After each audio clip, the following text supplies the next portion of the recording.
I think the hope that we see, and I'm speaking as a government official, is contrary to what general public might believe about the corruption in Mexico, how it's getting worse.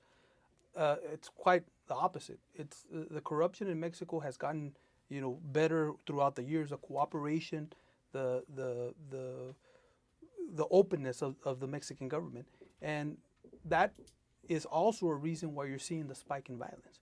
Because once the government clamps down and starts doing something, arresting these high-level cartel members, the hierarchy of the cartels, I mean, they go to desperate measures. It's not unlike what happened in Colombia back in the 80s, early 90s, when the government really did something about trying to eradicate and eliminate the Medellin cartel, the Cali cartel. That's when you saw a lot of the violence that what we call narco violence, just bombing of innocent people, the killing, the intimidation.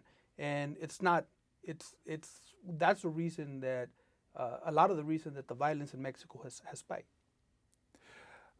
Do you think this is this part of this quick money with drugs? Is it part of the same phenomenon of quick money at Wall Street? Is this our culture? Is this where the whole culture is going to? Bankers make millions and billions the easy way, and now from the border you can come and make this money the easy way. Is it part of that same thing, or is this our new society? I mean, I wouldn't wager a guess about the kind of, the morality of it, but the kind of narco machine, and Oscar can speak to this as a law enforcement official, but it's actually a very sophisticated apparatus, and it's actually very entrenched. It is another kind of, it's like a shipping business. It's a direct-to-consumer business, a very sophisticated apparatus. So I wouldn't necessarily call it quick money. It's actually kind of built into the economies of both countries. I mean, when you talk about money that's been laundered, where drug profits are laundered, there needs to be some serious investigation, on that end as well. But my personal thought is that, yeah, it does come down to greed at the end of the day. Tremendous amount of profits are reaped at the cost of ordinary people. And, when you look at it, I don't know how you could, examine it in any other way but to say that it's greed. One last question. It seems like it's kind of like a morality play.